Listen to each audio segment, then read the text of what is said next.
रमाइलो टेलिभिजनको लागि OEPL द्वारा प्रस्तुत। दृष्टि दृष्टि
सौर्य, आमा माथि बेडमा हुनुहुन्न त। कहाँ जानुभयो आमा? के कुरा गर्छौ मान्छे तिमी? आमा औषधि खाएर भर्खर निदाउनु भएको थियो। एकैछिन अगाडिको कुरा हो, मेरो एउटा इमर्जेन्सी कल आयो, कुरा गर्नुबाट म तल झरेको। फेरि कहाँ जानुभएको छ आमा? फेरि एकैछिन छोडेर खाना लिन के गएको थिएँ? राम्ररी हेर्न पनि सक्नु भएन है आमालाई। अब के गर्ने? कहाँ हुनुहुन्छ आमा? खोज्नुहोस्।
कहाँ जाउँ?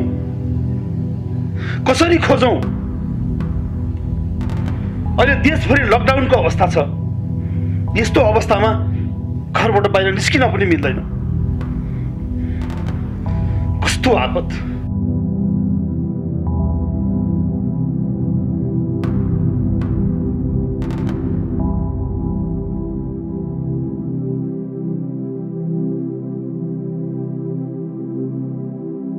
आमा हराएको पनि यति धेरै दिन भइसक्यो। लकडाउनको पनि यत्रो दिन कटिसक्दा पनि आमाको अत्तो पत्तो छैन। आमालाई कहाँ खोज्ने होला? के गर्ने होला? कस्तो अवस्थामा हुनुहुन्छ? हे भगवान, के गर्ने होला यो? सौर्य, एकपटक पुलिस कहाँ सोध्ने कि फोन गर्नु? कति पटक फोन गर्ने? कति पटक?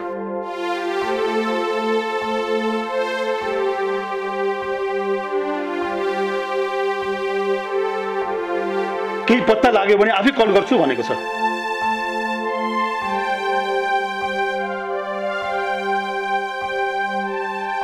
केही जानकारी भएको भए पुलिसले फोन गरिहाल्थ्यो नि।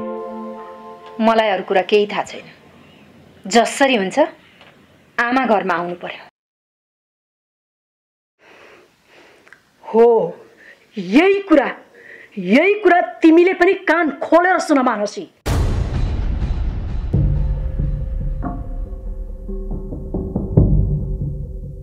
तिमीले भने जस्तै मलाई मेरी दिदी जसरी पनि सकुशल चाहियो।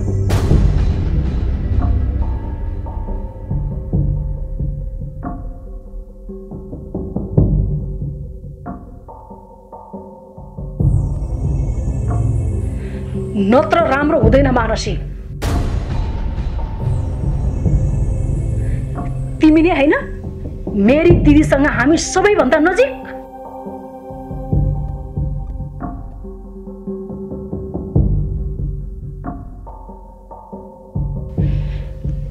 तिमी नै मेरी दिदीको सब थोक थियो हैन? अब व्रत नाटक नगरिकन मलाई मेरी दिदी जसरी भए पनि चाहियो मानसी, जसरी भए पनि चाहियो।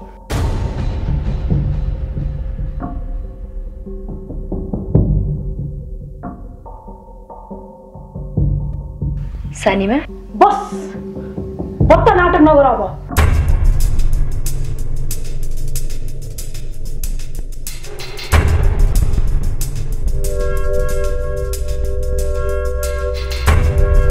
तिम्रो केही कुरा सुन्नु छैन मलाई। मलाई जसरी भए पनि मेरी दिदी चाहियो, चाहियो मानसी।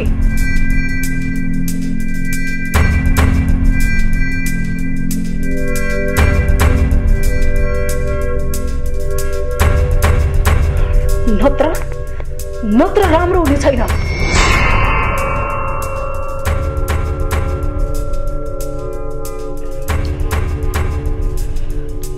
अनि तिमीहरू पनि सुन,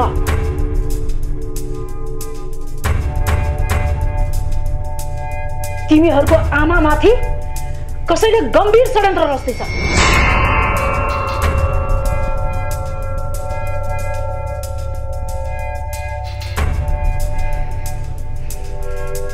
आमालाई आफ्नो बाटोबाट हटाएर यो घर कसैले कब्जा गर्न खोज्दैछ। यो सब के भन्दै हुनुहुन्छ सानीमा तपाईँ?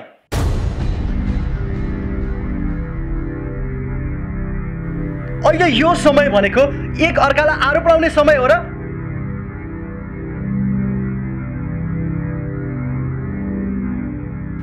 आमा हराउनु भएको यस्तो समयमा तपाईँ भने भाउजूको पछि लाग्नु भएको छ। किन सानीमा, किन?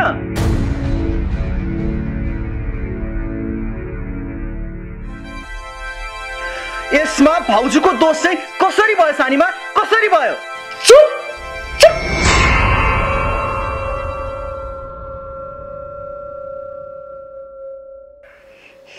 बट्टा जाने नभन्दा अरू कुरा थाहा छैन, तर मान्छे चिन्ने क्षमता छ मसँग।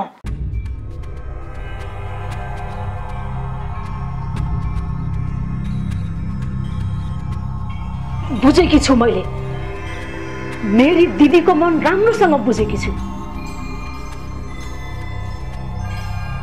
कम्ती पीडामा बाँचेकी थिएनन् मेरी दिदी। सानीमा प्लिज तपाईँ चुप लाग्नुहोस्।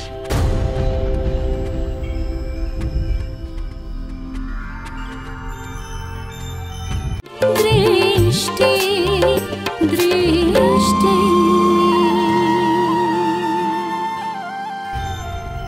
तपाईँ आमा पछिको आमा हो।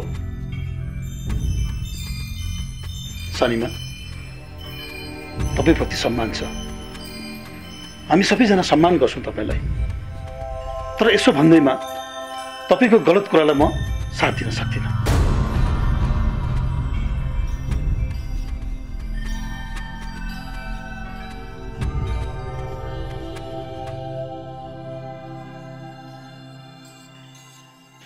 सक्नुहुन्छ आमालाई खोज्न साथ दिनुहोस्, सक्नुहुन्न चुप्प लाएर बस्नुहोस्।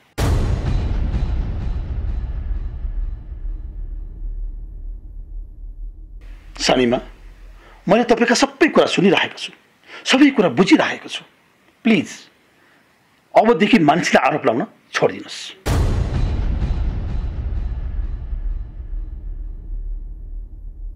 म मान्छेलाई राम्रोसँग चिन्छु, म राम्रोसँग चिन्छु मान्छेलाई। गल्ती जसले गरे पनि, आरोप म माथि लागे पनि म सहन तयार छु।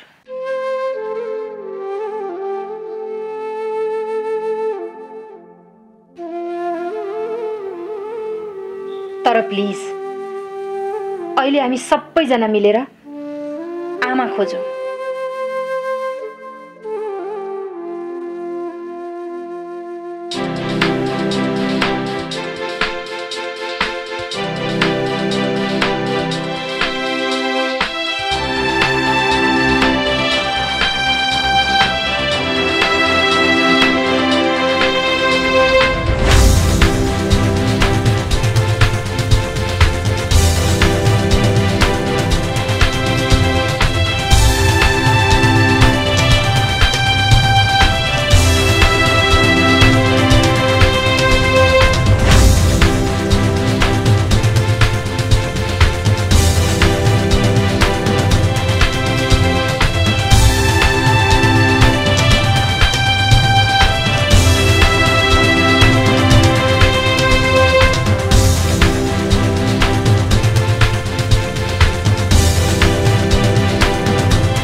कस्तो बाध्यता हो सुरभि तिम्रो?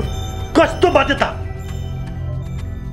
एउटा विवाहित श्रीमती भन्दा के कम गरेको छु मैले तिमीलाई? फ्ल्याट दिएको छु, पैसा दिएको छु, समय दिएको छु, के दिएको छैन मैले तिमीलाई?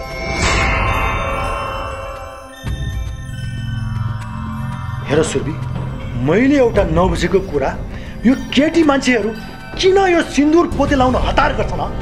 अनि मैले बुझेको कुरा, तपाईँ पुरुषहरू नारीहरूको अस्मिता र मनसँग खेल्न सधैँ हतार गर्नुहुन्छ। किन? सुरभि, मुख समालेर बोल। त्यस्तो आँटिनु पनि केही पनि छैन। अब यस्तो बेलामा अलिअलि केयरफुल त आफू पनि हुनु परिहाल्यो। बधाई छ तपाईँलाई, तपाईँ आमा बन्दै हुनुहुन्छ।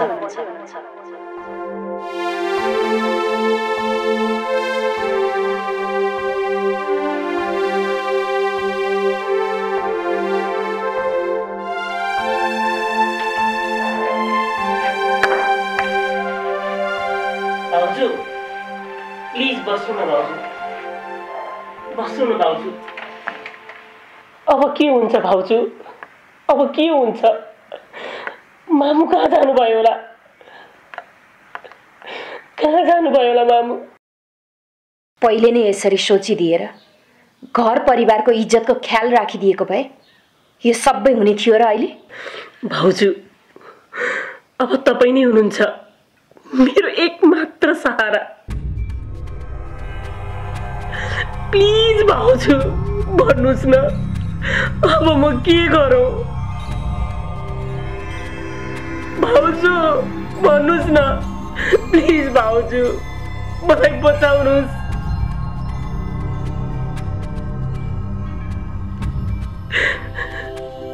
हिजो मैले बारम्बार तपाईँलाई सम्झाउँदा मेरो मायाको अर्थ नबुझ्ने तपाईँ जस्तो स्वार्थी मान्छेलाई के भनेर बचाउने? के भनेर बचाउने? मैले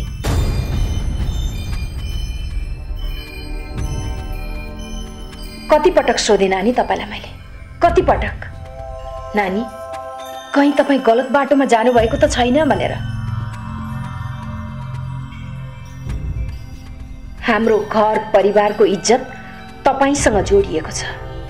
तपाईँले चालेका प्रत्येक पाइलामा हाम्रो घर परिवारको मान सम्मान गाँसिएको छ। कति पटक भने नानी, कति पटक भने मैले तपाईँलाई? मबाट गल्ती भयो भाउजू, मबाट गल्ती भयो भाउजू, मबाट गल्ती भयो। विश्वासको विश्वासमा बाँधिए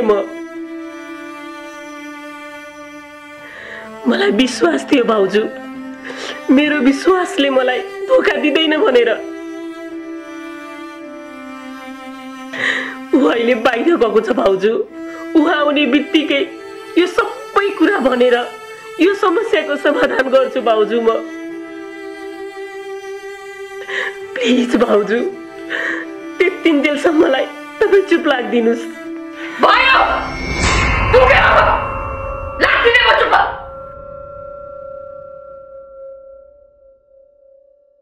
आज आमा हराउनु भएको छ तपाईँको कारणले।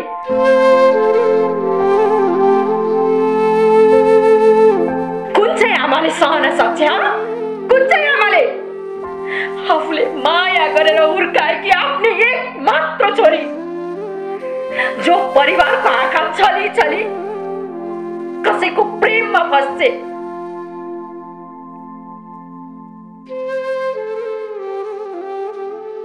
र केही दिनपछि थाहा हुन्छ उसको प्रेमीको अवैध सन्तान आफ्नो गर्भमा हुर्काइरहेकी छे। कसलाई सही हुन्छ?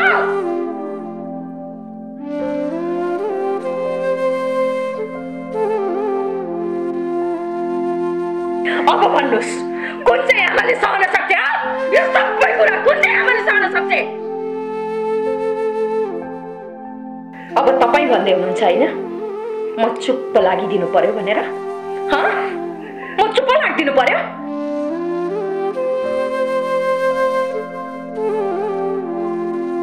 जति बचाउनु थियो बचाइसके मैले तपाईलाई, अनि जति चुप लाग्नु थियो चुप लागिसके म।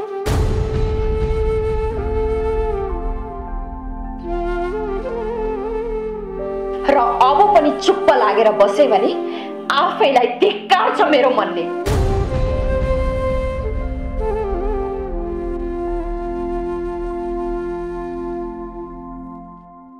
अब तपाईको वास्तविकता थाहा पाउनुपर्छ, तपाईको दाइ र तपाईको भाइले पनि।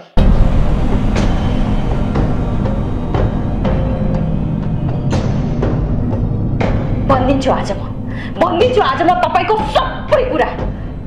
तपाई जस्तो झुटको सहारा लिएर बाँच्नु छैन मलाई।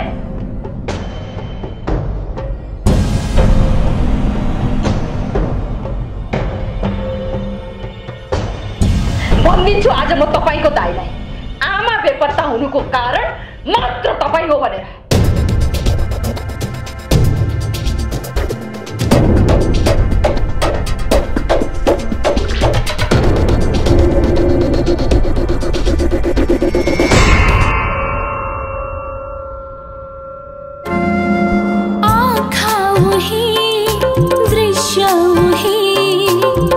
दृष्टि फरक हुन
सक्छ,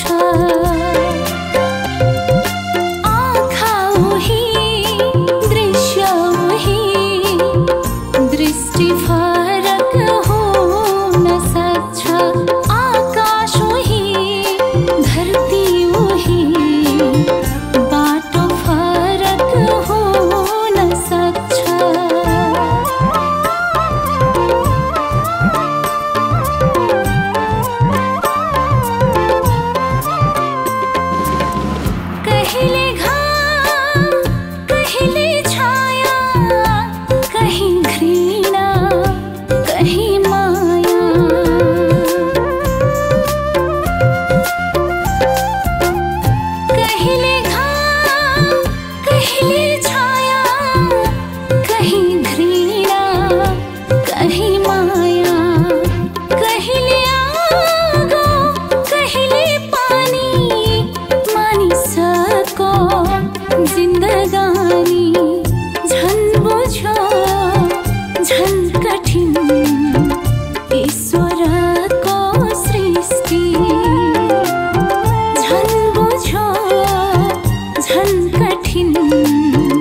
ईश्वर को